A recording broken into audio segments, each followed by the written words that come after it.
Because today it's all about how to place your hands correctly on the grip. Correct in the sense of being functional. Because the crucial thing is that you use a functional grip. Functional in the sense that you are able to repeatedly bring your club face back to the ball in a neutral position. And this is now a classic short approach shot, I would say. And what we do briefly in approach shots. First of all, it's very, very important to properly analyze the ball's lie. The worse the ball lies, the steeper the angle of attack should be. The sand save from the bunker is relatively difficult. No, the miss should be long and to the right, because from there, you'll probably make par, and in the worst case, a bogey.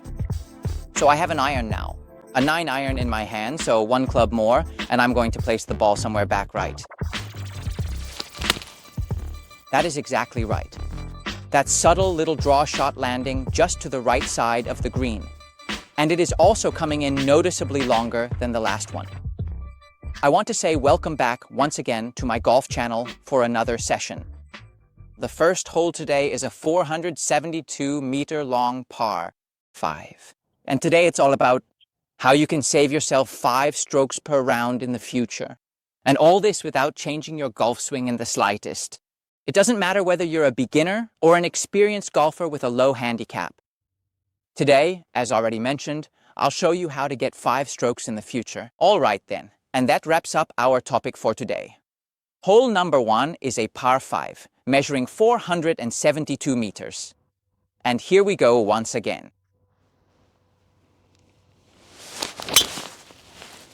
It is heading slightly over to the right side, traveling right along the edge of the fairway. But the ball is certainly going to be in play there.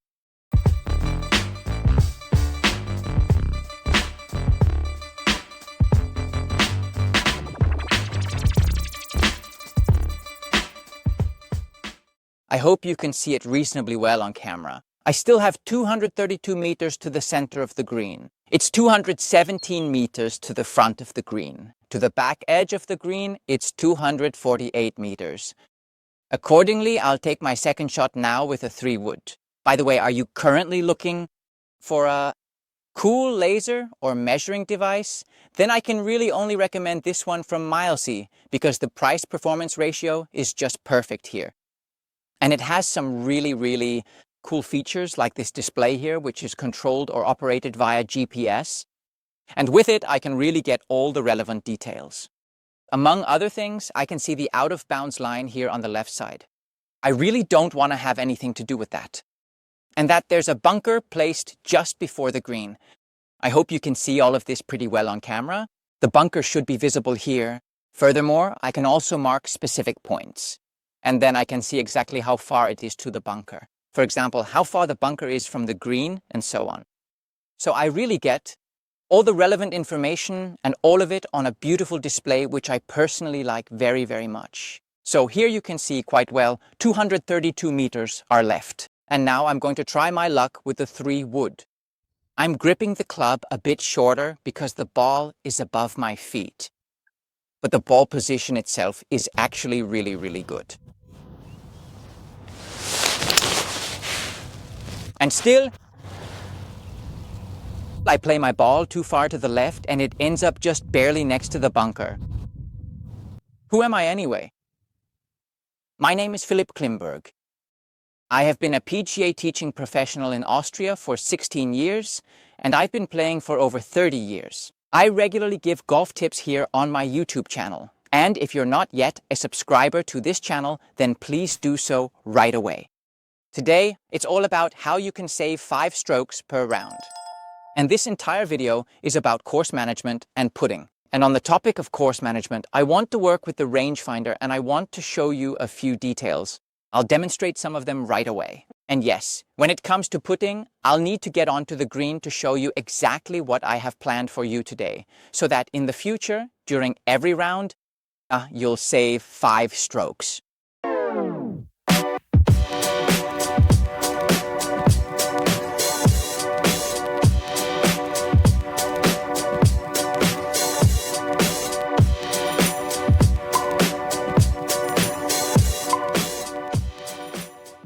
Okay, so as already mentioned, today's main focus will be all about the putter, because that's where it's easiest to save 5 strokes. Nevertheless, of course, I also want to take a closer look at these shots. And this right here is a classic short approach shot, I would say. And what's always very, very important with such short approach shots is that you first analyze the ball's lie correctly. The worse the ball lies, the steeper the angle of attack should be. And you can influence the angle of attack quite well through the ball position itself. That means the worse the ball lies, the further to the right in your stance you can play the ball. Because that way, the club is still moving downward toward the ball. This ball is actually lying really, really well. That means here a high approach shot is an option. If the ball were lying badly, for example in a hole or on a bare spot, then please always try to approach the ball as flat as possible. Possibly with an 8-iron, a 9-iron, a chip and run shot. So try to play the low approach shot when the ball is lying badly. If the lie allows it like this one here, then you can certainly use a lob wedge or sand wedge, because then you can play the ball high onto the green, and that's what I want to do here. I want to play the ball relatively high onto the green. What does relatively high mean? I'm not going to play a lob shot now. Why not? Because I actually have enough space on the green. That's why you don't need a lob shot, but I'm still going to play with my lob wedge. My primary objective for this specific shot is to try and land the golf ball approximately halfway toward the hole, as that is the ideal target I am aiming for right now. And then, if the ball successfully lands right at that halfway point, yes, I believe I will most likely be able to sink the very next putt, provided that I carefully apply the specific technique I am just about to explain to you in detail. So moving on to shot number 2. Oh, sorry about that. Actually, shot 3. Shot 3 on this par 5, of course. I have a lob wedge in my hand, and now my task is the release. 1. Shot. Release 1 means I have the ball at my right foot, and I position both of my swing centers, belt buckle and sternum, clearly to the left of the ball. That's clearly about 10 centimeters. And I try to shift my weight slightly. I'm to the left. Why is that so important? Because that way, both of my swing centers, my belt buckle and my sternum, stay to the left of the ball throughout the entire swing. And these 2 swing centers are responsible for where my club contacts the ground. And the goal with this particular shot is to hit the ball first and only then the ground.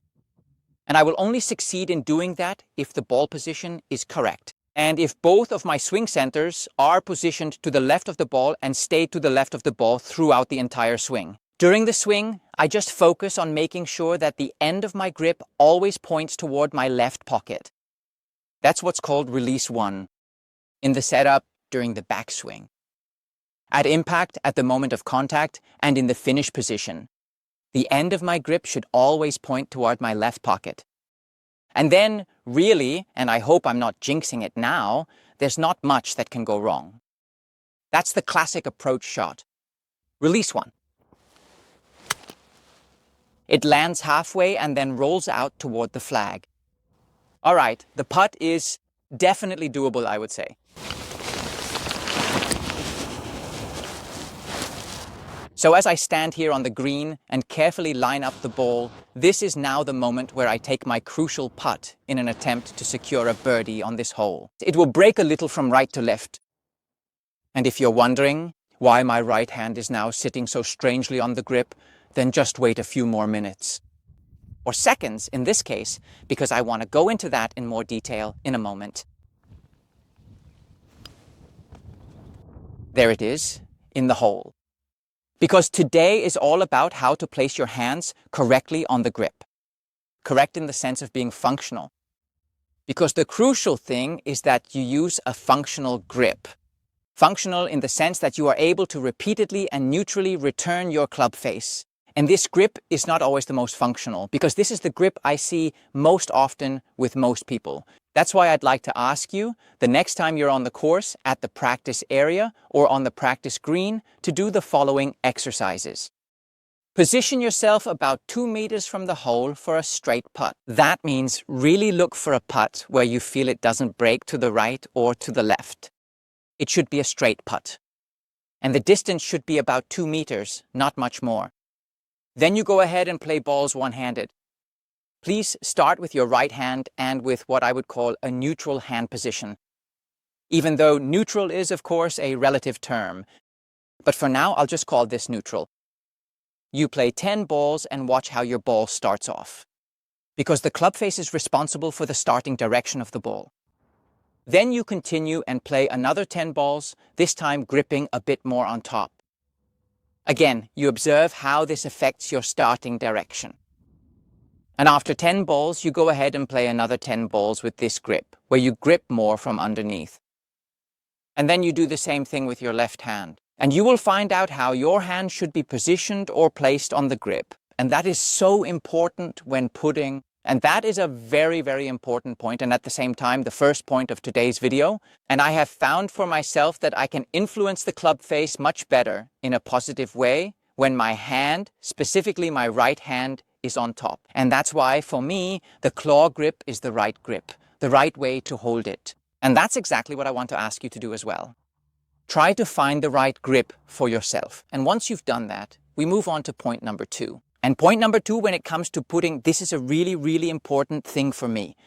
It's the control of the swing path. But for the swing path to be correct, the club face has to be correct first.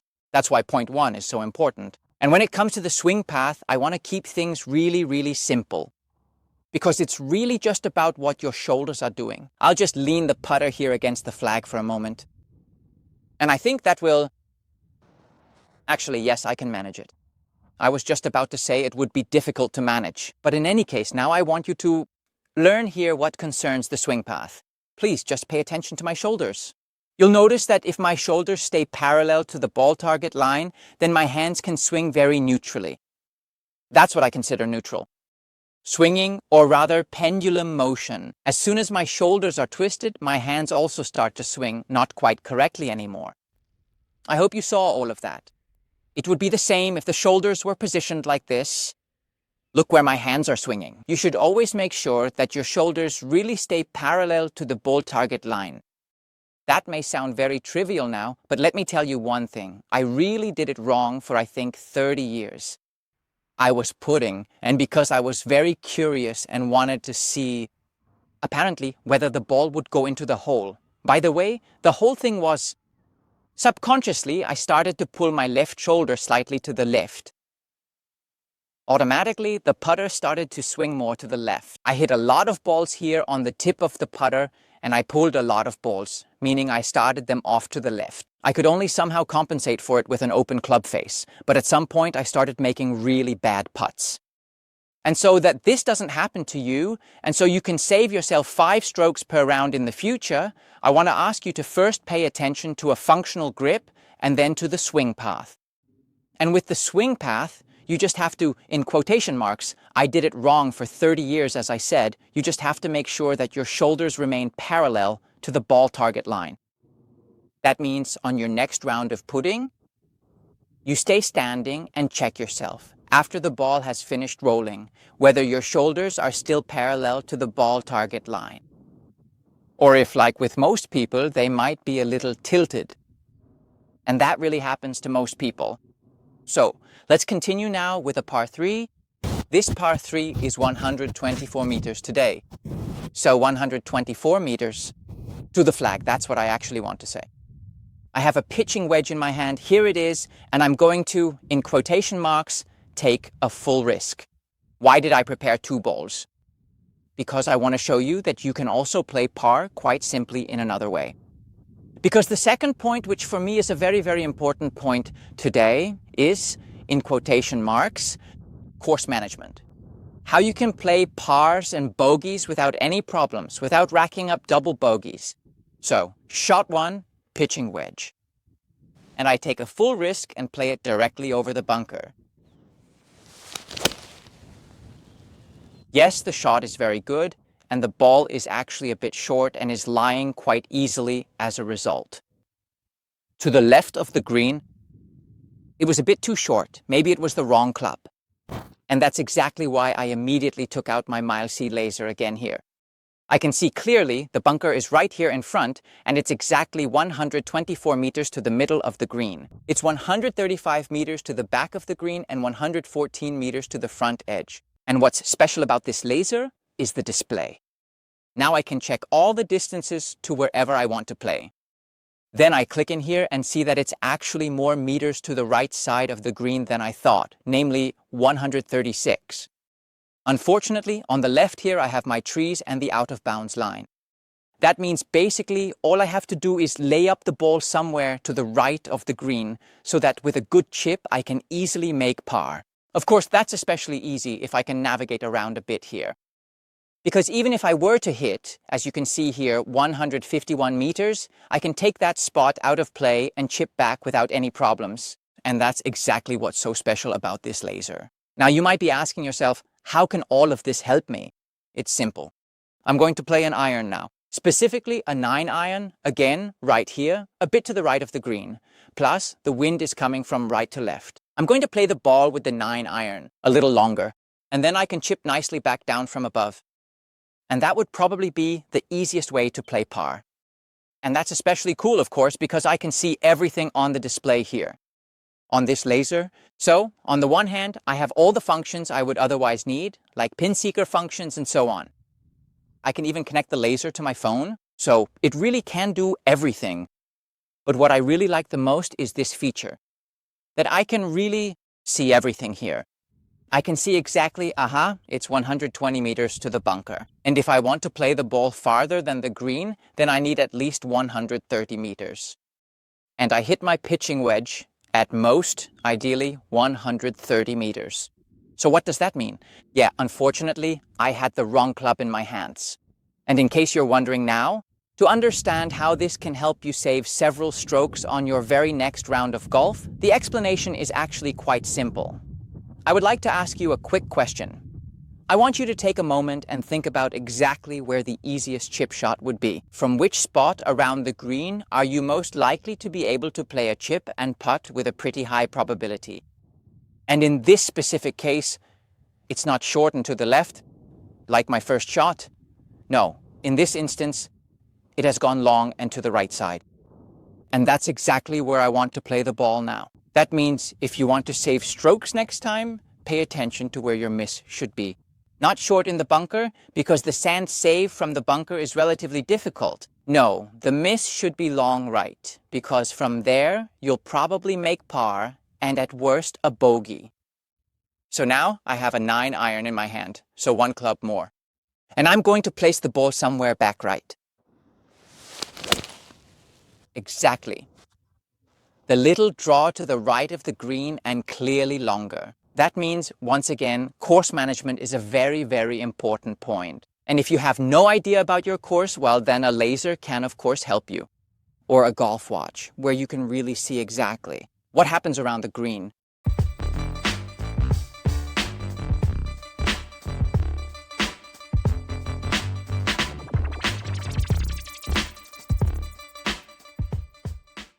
So, shot one, that was definitely the wrong miss. Now I'm playing to a relatively short-placed flag and have to work with the lob wedge. Have to, meaning I get to work with the lob wedge, thank God. Luckily, the ball position is more or less okay. As I said earlier, if the ball were lying badly somewhere here, then I would actually have to leave the lob wedge in the bag and choose a 9-iron or an 8-iron instead, and play the ball into the slope. But now the ball is lying fine, which means I can work with the lob wedge. If I want to play a shot like this, the goal is to minimize the risk. And minimizing risk always means working with as wide a swing arc as possible. Because the wider the arc, the better the club head glides over the ground.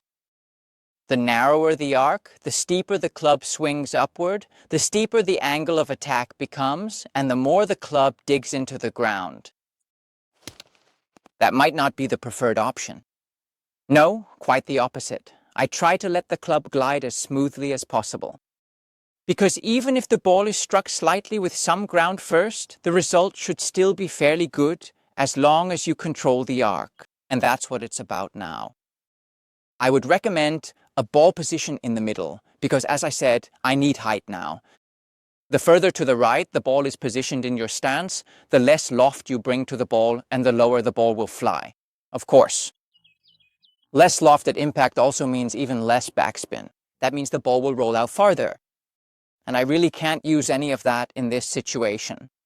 That's why I opened the club face. A little, position the ball relatively in the middle and focus on creating as wide an arc as possible. Nevertheless, the approach shot is still very, very difficult. I let the club glide nicely over the ground and still I have a 3-meter putt left, simply because my first shot, my tee shot, was too poor. Here I now have a much easier situation.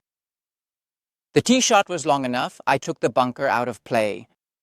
And now I can make an up and down with a simple chip using the sand wedge. Why did I choose the 56-degree sand wedge? To put it quite simply and clearly, because under these specific circumstances, the ball can or really should fly only about half of the total intended distance. And then it should roll out the second half. And if I have a 1-to-1 ratio in terms of flight to roll phase, then the sand wedge is usually the ideal club. If I had a 1-to-2 ratio, then I would choose the pitching wedge. And if I had a 1-to-3 ratio, then it would be the 9-iron. So just a quick note for your information. So sand wedge, the classic chip. I grip the club a little shorter. Why? Because the situation requires it. The ball is lying a bit higher than my feet, so I have to adjust accordingly. I always recommend taking 2 or 3 practice swings. With such short approach shots, to get a feel for the shot, to get a feel for the ground contact. Here too, I try to work with as large a swing arc as possible to prevent the club from digging in. It was anything but a well-struck shot, but the swing arc helped me. The swing arc helped me to strike the ground properly, to let the club glide, and that's what I want to pass on to you. Always think about the correct swing arc and try to play with the ground, not against it. I'm going to start with this putt in a moment. Why? Because it's significantly shorter. I pay attention to having a functional grip and making sure my shoulders always work square, meaning straight, to the ball target line. I want to be able to get the ball off to a really good start right from the beginning. So, standing right here, I would definitely expect to have the par marked down on my scorecard. And back here, I know I really have to fight incredibly hard just to save the par. But the problem was, and I hope I made it absolutely clear, the problem was with the club, with the choice of club at the tee. It was simply the wrong one. Nevertheless, I still want to make this one for par as well. My left shoulder stays forward because that allows me to influence my swing path. That way, I can influence the path of my hands. And the swing path will only be correct if the grip is functional. So let's see.